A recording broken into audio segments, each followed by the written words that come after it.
الحمد للہ رب العالمین والصلاة والسلام علی سید الانبیاء والمرسلین اما بعد فاعوذ باللہ من الشیطان الرجیم بسم اللہ الرحمن الرحیم۔ پیارے ناظرین، آج ایک نئی کتاب درس نظامی کے اندر جو پڑھائی جاتی ہے اس کتاب کو شروع کرتے ہیں۔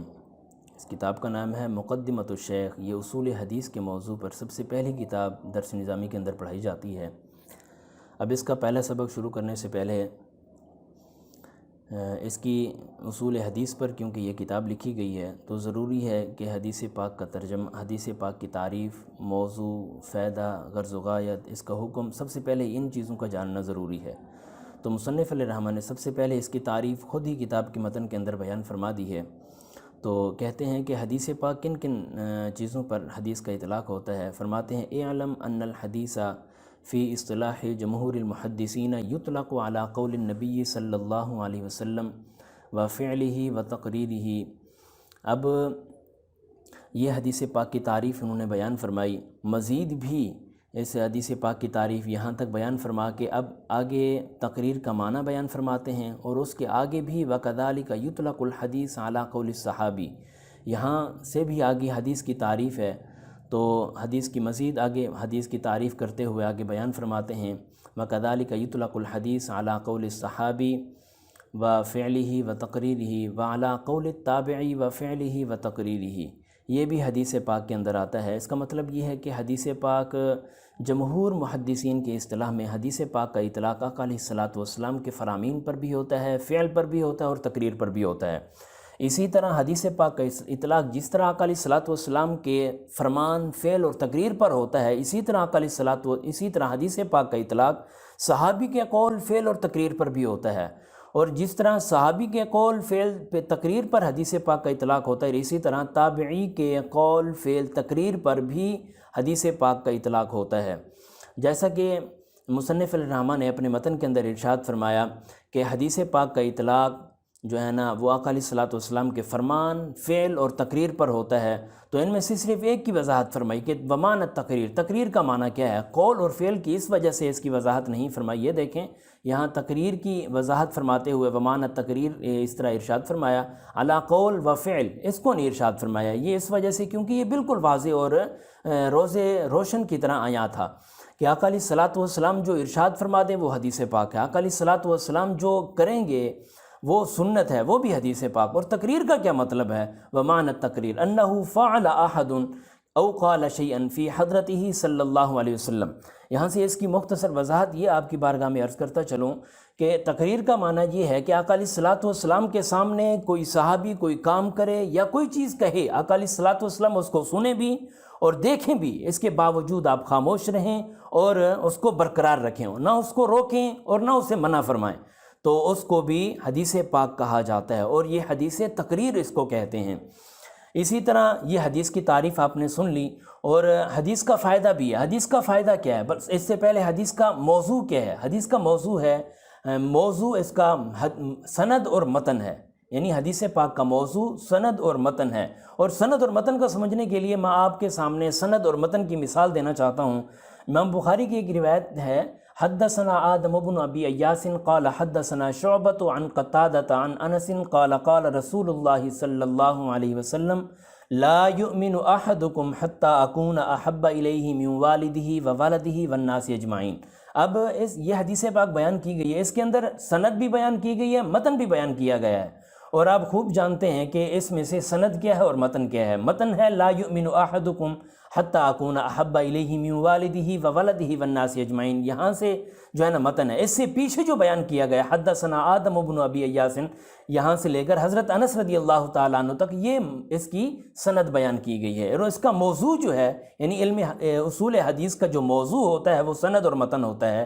سند اور متن پر بحث کرتے ہیں، اور اس کا فائدہ یہ ہے جب سند اور متن پر بحث کی جائے گی تو حدیث مقبول کو مردود سے الگ کر دیا جائے گا، اور اسی طرح حدیث حسن کو ضعیف سے الگ کر دیا جائے گا۔ اور اس کی غرض کیا ہے؟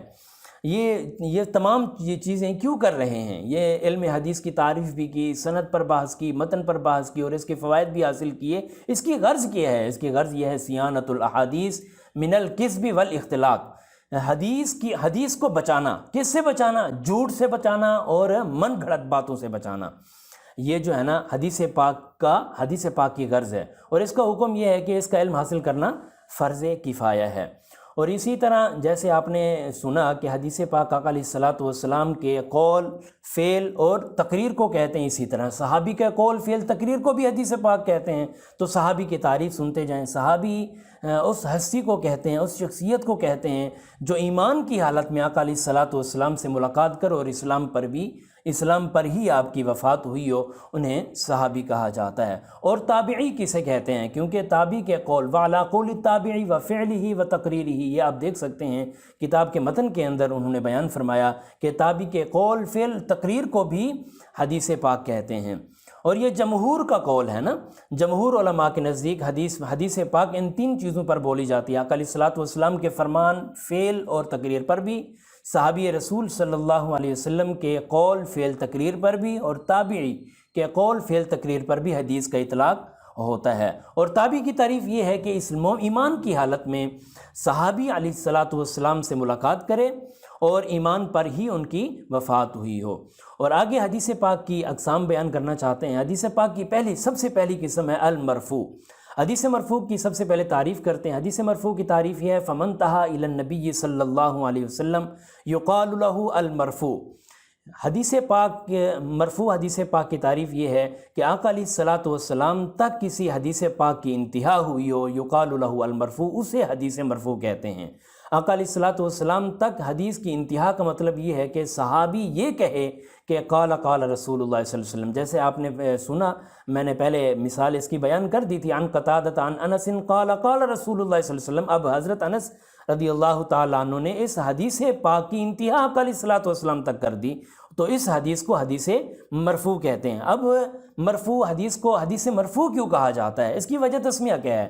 مرفوع ہے رفع سے، رفع کا مطلب ہے بلند، تو جب حدیث کی نسبت آقا علیہ الصلوۃ والسلام کی طرف کر دی جائے گی تو آقا علیہ الصلوۃ والسلام کی طرف نسبت کرتے ہوئے، تو آقا علیہ الصلوۃ والسلام کے مقام کا لحاظ کرتے ہوئے، کیونکہ میرے آقا کا مقام بھی بہت بلند ہے، بہت عرفہ والا ہے، تو اس حدیث کو بھی جس کی انتہا آقا علیہ الصلوۃ والسلام تک ہو، تو اس حدیث کو بھی حدیث مرفوع کہا جاتا ہے۔ تو اسی طرح جس طرح آپ نے پیچھے پڑھا آقا علیہ الصلوۃ والسلام کے فرمان، فعل اور تقریر کو حدیث پاک کہتے ہیں، تو ظاہر ہے تو حدیث پاک کی جب قسم مرفوع بنے گی تو اس مرفوع کی بھی اقسام بنے گی، تو اس مرفوع حدیث کی بھی 3 اقسام بنتی ہیں، مرفوع قولی، مرفوع فعلی، مرفوع تقریری۔ اب اس بات کو سمجھنے کے لیے اب اس حاشیے کے اندر آپ آ سکتے ہیں، حاشیے کے اندر بھی انہوں نے بیان کی ہوئی ہیں۔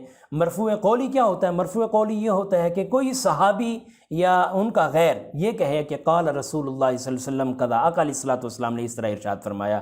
مرفوع قولی یہ ہے، مرفوع فعلی یہ ہے کہ کوئی صحابی رسول یہ کہیں کہ فعل رسول اللہ صلی اللہ علیہ وسلم کذا، کہ آقا علیہ الصلوۃ والسلام نے اس طرح کیا۔ مرفوع تقریری یہ ہے کہ کوئی صحابی یا ان کا غیر یہ کہے کہ آقا علیہ الصلوۃ والسلام کے سامنے یہ کام کیا گیا اور آقا علیہ الصلوۃ والسلام نے اس فعل سے منع نہیں فرمایا۔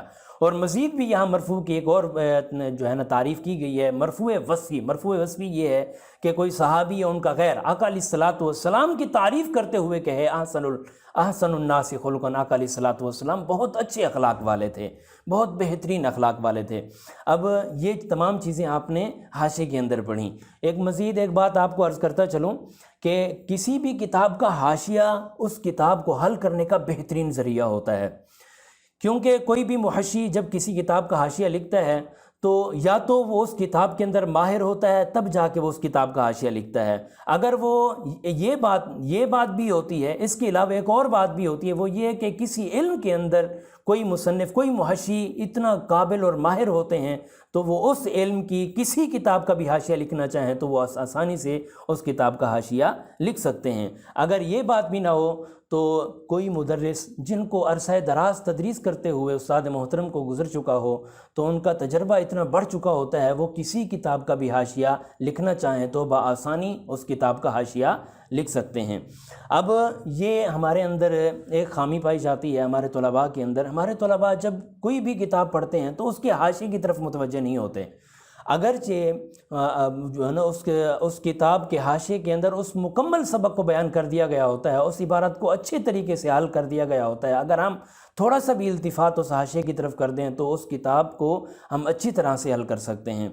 تو یہاں بھی آپ دیکھ سکتے ہیں اس کتاب کے اندر اچھی طرح اس کا جو ہے نا وہ اس کتاب کو وضاحت کے ساتھ بیان کیا گیا ہے۔ مزید بھی میں امید رکھتا ہوں آپ کسی بھی کتاب کو اگر حل کرنا چاہیں گے تو اس کتاب کے حاشیے سے ہی حل کریں گے تو یہ آسانی سے اور اچھے طریقے سے حل کر سکتے ہیں۔